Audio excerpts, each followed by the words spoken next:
The 18th century dawned with a promise of intellectual liberation, a promise of reason conquering dogma. This was the age of Enlightenment, a period of unprecedented intellectual ferment where thinkers dared to challenge centuries-old traditions and beliefs.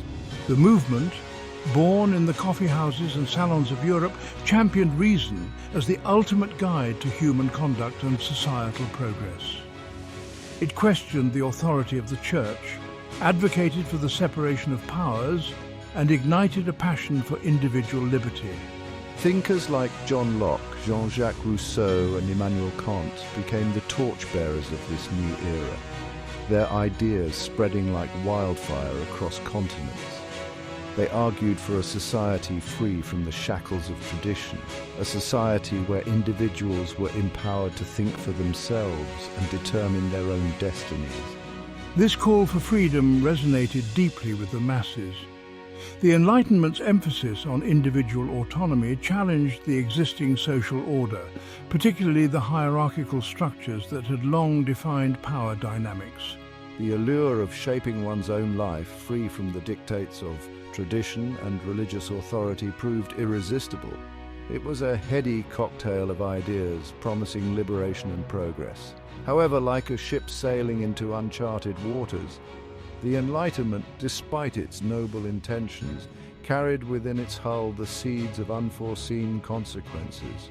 The very principles that promised liberation also held the potential to unravel the fabric of society. The quest to dismantle traditional power structures while liberating in its intent also risked undermining the institutions that provided stability and cohesion. The delicate balance between individual liberty and societal well-being was about to be tested.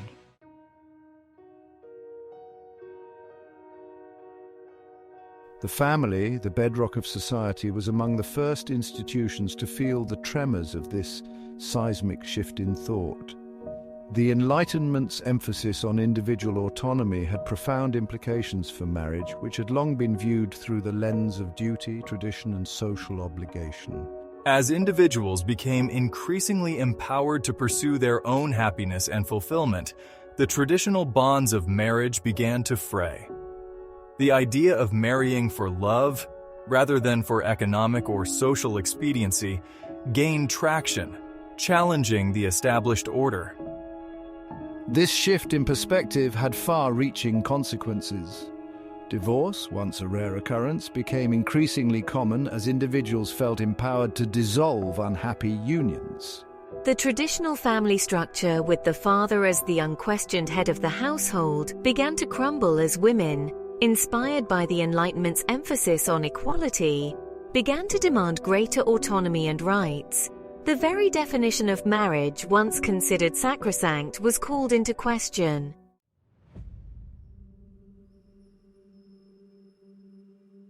The ground beneath our feet seemed to shift. The old world, with its familiar landmarks of tradition and faith, was fading. In its place emerged a world in flux, a world grappling with the exhilarating yet disorienting possibilities of unfettered individual expression. What began as a murmur questioning established norms had become a roar, toppling long-held beliefs and societal structures. The old guard clung desperately to the familiar, while the new generation, intoxicated by the promise of freedom, rushed headlong into the unknown. This societal transformation was not without its casualties. The family, once the bedrock of stability, found itself buffeted by the winds of change, its foundations strained.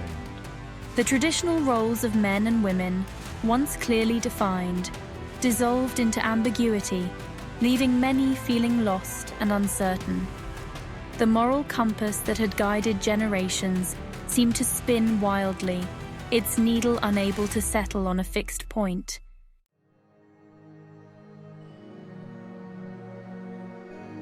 The Enlightenment's emphasis on reason and individual liberty had a profound impact on gender roles, particularly challenging the long-held notion of male dominance within the family structure. For centuries, patriarchy had reigned supreme, dictating that men were the natural heads of households, responsible for providing for and protecting their families, while women were relegated to the domestic sphere, their lives confined to the roles of wife and mother. This rigid hierarchy was deeply ingrained in societal norms, reinforced by religious teachings and cultural practices. The Enlightenment, with its emphasis on equality and individual rights, chipped away at this seemingly immutable edifice. Thinkers like Mary Wollstonecraft, in her groundbreaking work, A Vindication of the Rights of Woman, argued passionately for the education of women, asserting that they possessed the same capacity for reason and intellect as men. Wollstonecraft's writings, along with the burgeoning women's rights movement, challenged the very foundations of patriarchy, demanding that women be recognized as autonomous individuals, deserving of the same rights and opportunities as men. This challenge to male authority sent shockwaves through society. Men, accustomed to their privileged position, felt threatened by this potential upheaval of the established order. Some viewed the burgeoning women's rights movement with outright hostility, fearing that it would undermine the very fabric of society. Others, influenced by Enlightenment ideals, grappled with the implications of these changing dynamics, attempting to reconcile their belief in equality with the deeply ingrained patriarchal norms of their time.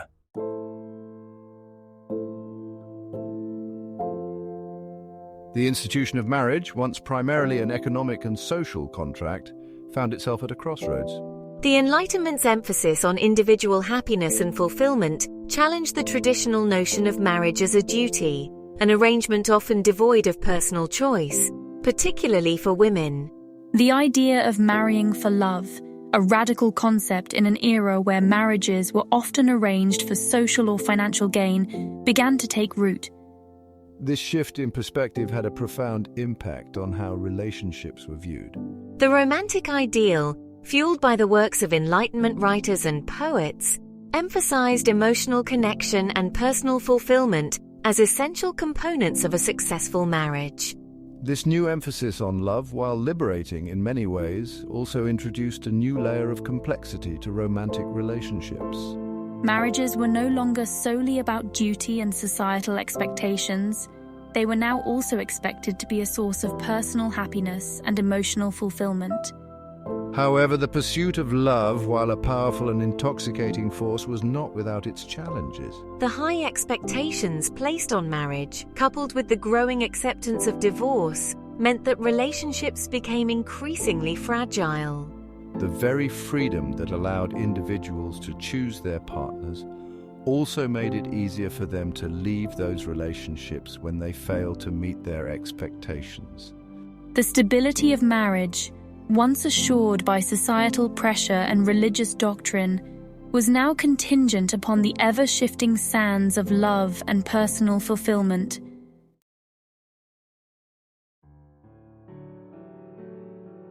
As the old order crumbled and the new world took shape, a sense of both exhilaration and unease permeated society. The Enlightenment's promise of freedom, while intoxicating, also cast long shadows. The very principles that promised to liberate individuals from the shackles of tradition also had the potential to unravel the social fabric that held communities together. The family, once the bedrock of stability, found itself navigating treacherous waters. The rising divorce rates, coupled with the changing roles of men and women, created a sense of uncertainty and anxiety. The traditional support systems that families had relied upon for generations began to weaken as individuals became increasingly focused on their own personal pursuits. The bonds of kinship, once strong and unwavering, seemed to stretch thin, strained by the centrifugal forces of individualism. The moral compass, once firmly anchored in religious dogma and tradition, spun wildly.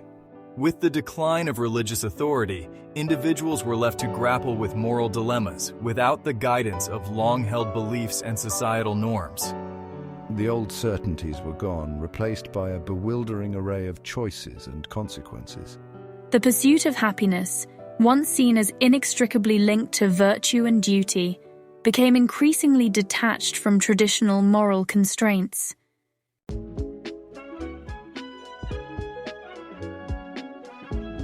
The Enlightenment's emphasis on reason and individual liberty had unintended consequences, particularly in the realm of visual culture. As societal norms loosened and the grip of traditional morality weakened, a new wave of permissiveness swept through the arts, particularly in the depiction of the human form. The nude figure, once confined to the realm of classical sculpture and painting, where it served as an allegory for idealized beauty or divine perfection, now emerged in a more provocative and suggestive light. This shift in artistic sensibility was fueled by a confluence of factors. The Enlightenment's emphasis on reason led to a questioning of traditional taboos, including those surrounding sexuality. The human body, once viewed through the lens of religious morality as a source of sin and temptation, was now celebrated for its natural beauty and sensuality. Artists, inspired by this newfound freedom of expression, began to explore the human form with a boldness that would have been unthinkable in previous eras. This newfound emphasis on sensuality and the allure of the flesh found a ready audience in a society eager to shed the constraints of the past. The rising middle class, increasingly affluent and eager to emulate the aristocracy's taste for luxury and leisure, embraced this more permissive attitude towards art and entertainment. The libertine image, once confined to the private salons of the wealthy, began to seep into the public sphere, appearing in popular prints, illustrated books, and even on household objects.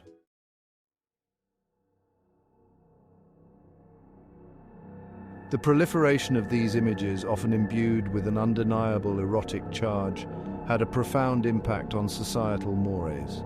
The clear lines that had once separated the acceptable from the taboo became increasingly blurred. What was once considered scandalous now titillated and intrigued. The human body, once veiled in modesty and decorum, was now on display, its curves and contours celebrated in a way that both excited and unsettled. This newfound emphasis on sensuality was not without its critics. Moralists and religious leaders, aghast at what they perceived as a descent into decadence, railed against the growing tide of permissiveness. They argued that the proliferation of these images would corrupt the youth, erode traditional values, and lead to a breakdown of social order. The family, they feared, would be particularly vulnerable to the corrosive influence of this new morality. Its foundations weakened by the allure of temptation and the loosening of sexual constraints. However, the genie was out of the bottle. The forces unleashed by the Enlightenment, particularly its emphasis on individual liberty and the pursuit of happiness, had chipped away at the authority of traditional moral codes. The individual, empowered to make their own choices, was now confronted with a dizzying array of possibilities, both liberating and daunting. The old certainties were gone, replaced by a moral landscape that was at once exhilarating and treacherous.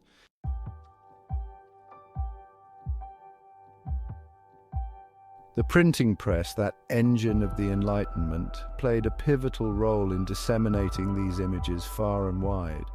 What was once confined to the private collections of the wealthy now circulated freely, finding their way into the hands of the middle and even the lower classes. The visual language of desire, once the exclusive domain of the elite, became accessible to all, its power to titillate and provoke transcending social boundaries. The theatre too became a stage for exploring the complexities of desire and morality. Plays once bound by strict codes of censorship now dared to delve into the intricacies of human relationships, often depicting illicit affairs, romantic intrigues, and the consequences of unchecked passions. Theatres became spaces where societal norms were challenged, and the boundaries of acceptable behaviour were tested. This cultural shift, with its emphasis on sensuality and the exploration of desire, had a profound impact on the relationship between the sexes. Women, once relegated to the roles of wife and mother, found themselves increasingly objectified, their bodies scrutinized and admired for their erotic appeal. The corset, once a symbol of feminine virtue and restraint, became a tool of seduction, accentuating the curves that both attracted and unsettled.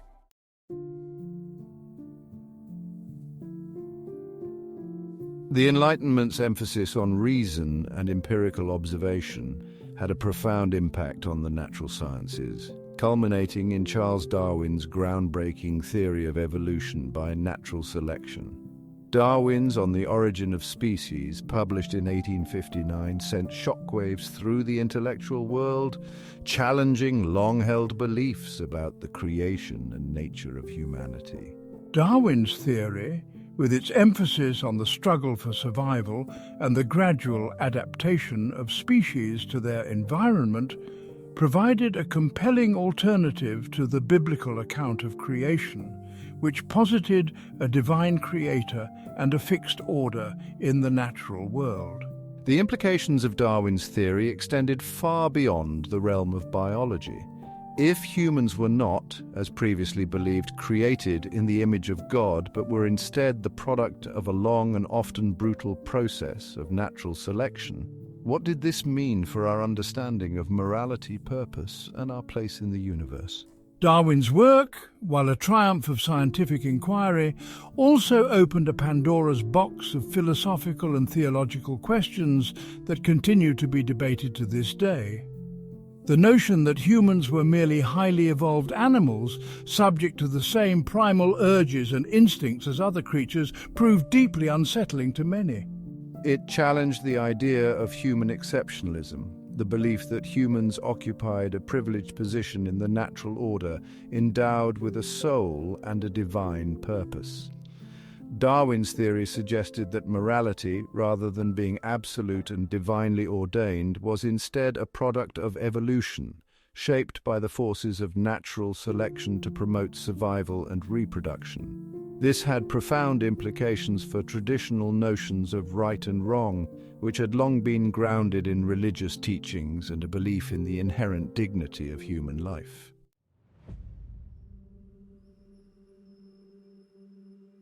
If Darwin provided the scientific framework for questioning humanity's place in the universe, it was Friedrich Nietzsche, a German philosopher writing in the latter half of the 19th century, who most forcefully articulated the philosophical implications of this seismic shift in thought. Nietzsche, known for his provocative pronouncements and his rejection of traditional moral values, argued that God is dead, and that with the demise of God, so too had died the foundations of Western civilization. Nietzsche believed that traditional morality, rooted in Christianity's emphasis on compassion, humility, and self-sacrifice, was a form of slave morality, designed to keep the strong and the creative in check. He called for a transvaluation of all values, a rejection of the traditional moral code in favor of a new ethic that celebrated the will to power, the drive for self-assertion and self-realization. He envisioned a new breed of supermen, individuals who would rise above the herd mentality, embrace their passions and create their own values.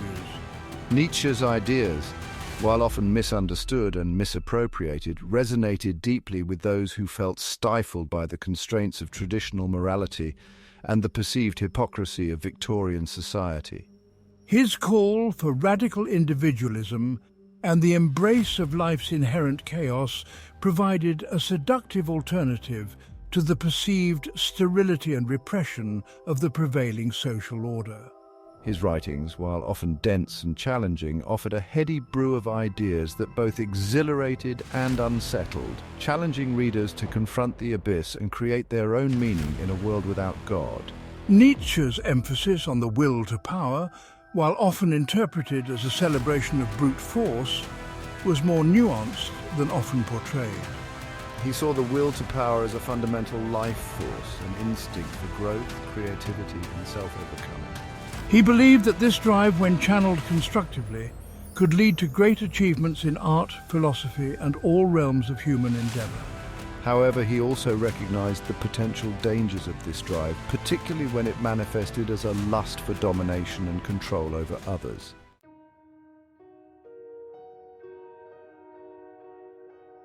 The combined impact of Darwin's scientific revolution and Nietzsche's philosophical provocations sent tremors through the very foundations of Western civilization. The old certainties, rooted in religious faith and traditional morality, crumbled under the weight of these new ideas. The universe, once envisioned as a divinely ordered cosmos, now appeared as a vast, indifferent expanse governed by the blind forces of natural selection. Humanity, once considered the pinnacle of creation, was now cast adrift, alone in a meaningless universe, tasked with creating its own meaning and purpose. This sense of existential angst permeated the arts and literature of the late 19th and early 20th centuries. Painters like Edvard Munch, in his iconic work The Scream, captured the raw terror and alienation of the human condition in a world stripped of God and traditional values. Writers like Franz Kafka, in his nightmarish tales of bureaucracy and alienation, explored the dark underbelly of modernity, where individuals felt lost and insignificant in the face of vast impersonal forces. This period of profound intellectual and spiritual upheaval had a profound impact on the family, already reeling from the social and economic changes wrought by industrialization and urbanization. The traditional foundations of the family, once grounded in religious faith, a shared sense of purpose, and clearly defined roles for men and women, seemed increasingly tenuous in a world where God was dead. Traditional values were under assault, and the very meaning of life was up for grabs. The family, once a haven of stability and certainty, now found itself navigating uncharted waters, buffeted by the winds of change and the cross-currents of doubt. The old maps, once provided by religion and tradition, no longer seemed adequate to guide individuals through the complexities of modern life. The family, like the individuals who composed it, was forced to confront the existential challenges of modernity, to forge new paths and to create its own meaning in a world stripped of its former certainties.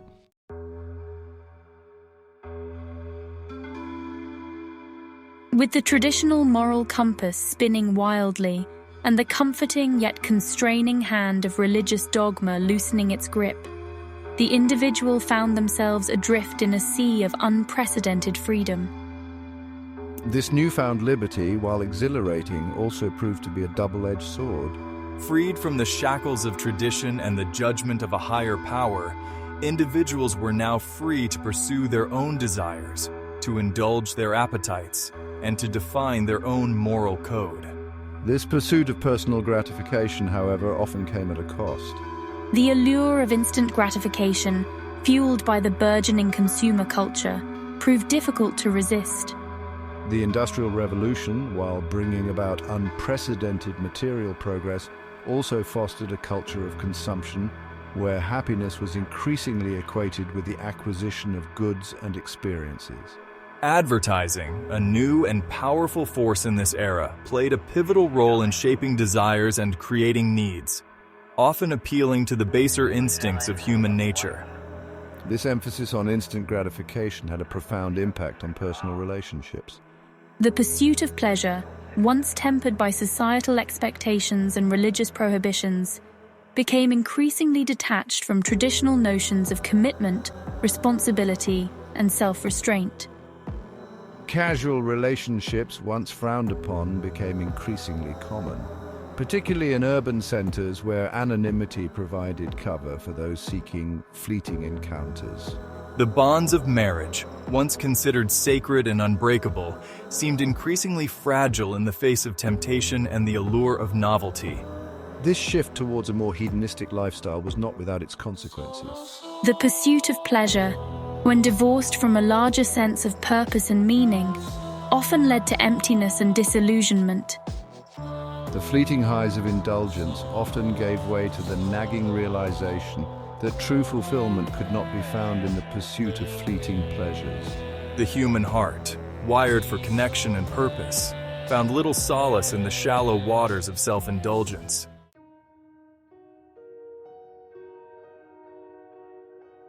The family, once the bedrock of society, found itself increasingly vulnerable in this new moral landscape. The traditional roles of men and women, once clearly defined and reinforced by societal expectations and religious teachings, continued to blur, creating confusion and resentment. Women, inspired by the burgeoning feminist movement, demanded greater equality and autonomy, challenging the patriarchal structures that had long defined their lives. Men, accustomed to their privileged position, often felt threatened by these changes, leading to tension and conflict within the home.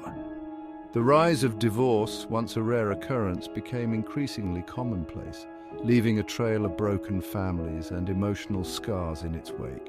Children, caught in the crossfire of their parents' dissolving unions, often bore the brunt of these societal shifts, their sense of security and belonging shaken by the fracturing of their family unit.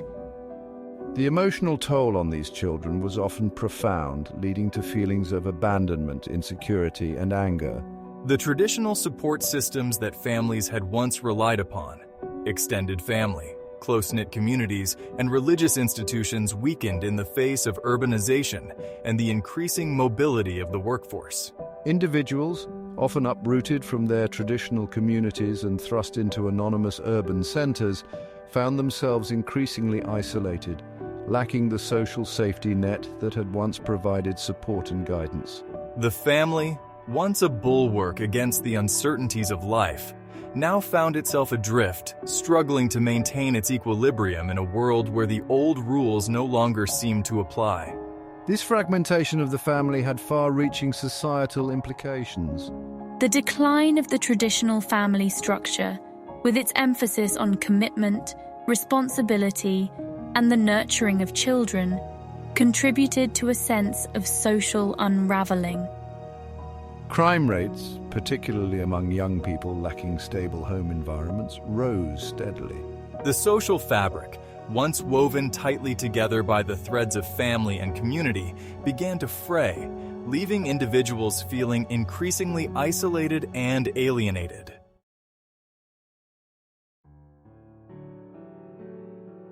As traditional sources of meaning and authority waned, a new breed of experts emerged to fill the void. Psychologists, psychiatrists, and self-help gurus stepped into the role once occupied by priests, pastors, and community elders, offering guidance and solace to a population grappling with the complexities of modern life.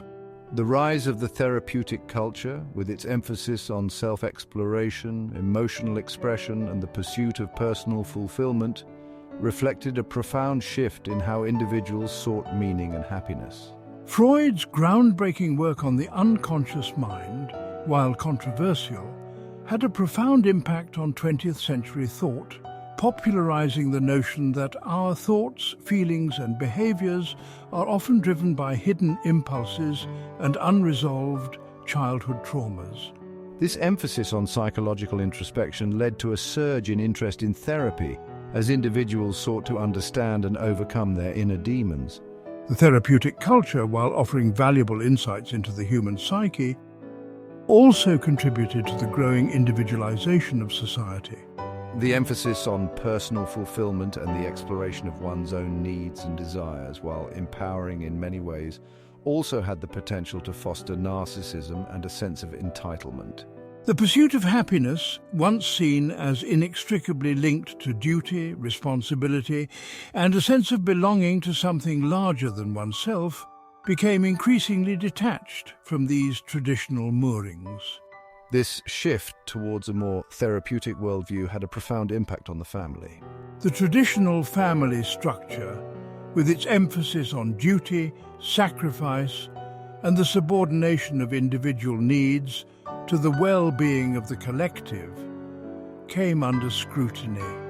The therapeutic lens, focused on individual needs and emotional fulfillment, often viewed the family as a potential source of dysfunction and trauma, rather than a haven of stability and love. This perspective, while sometimes justified, also had the unintended consequence of undermining the very institution it sought to heal.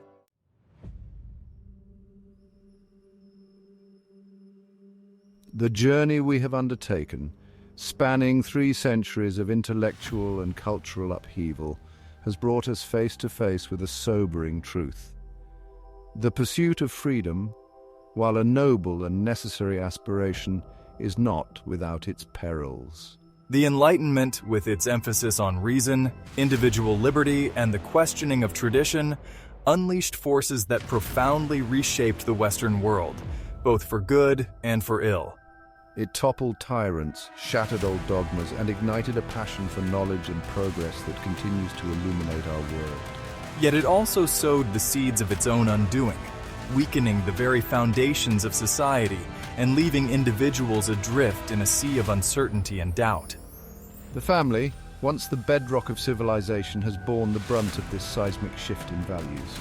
The traditional family structure, once a haven of stability and certainty, has been battered by the winds of change, its foundations shaken by the relentless pursuit of individual gratification, the blurring of gender roles, and the rise of a therapeutic culture that often prioritizes personal fulfillment over commitment and responsibility.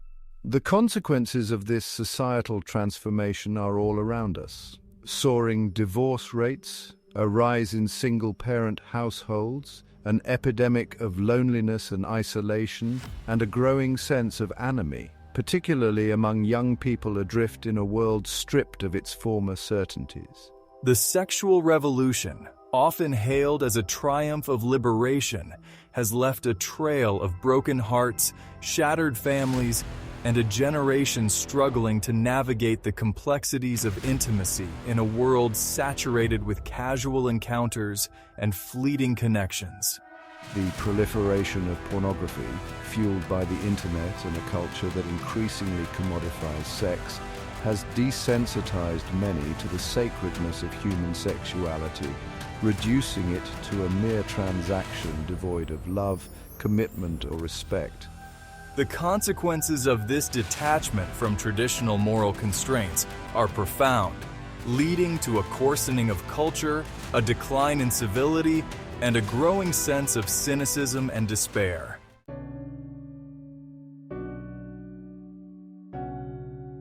Is there a way out of this labyrinth of our own making? Can we salvage the best of the Enlightenment? Its spirit of inquiry, its embrace of progress, its passion for individual liberty, while mitigating the unintended consequences of its excesses? The answer, I believe, lies in a return to virtue, a rediscovery of those timeless principles that have long served as the bedrock of civilization. These virtues, courage, temperance, wisdom, justice, faith, hope and love, are not mere relics of a bygone era, but rather enduring truths that transcend time and circumstance. Courage, the willingness to confront fear and uncertainty with fortitude and resilience, is essential for navigating the challenges of our time. Temperance, the ability to moderate our desires and to find joy in simplicity and contentment, provides an antidote to the excesses of consumer culture and the relentless pursuit of instant gratification. Wisdom, the capacity for sound judgment and discerning between right and wrong, is crucial for making wise choices in a world awash in information and misinformation.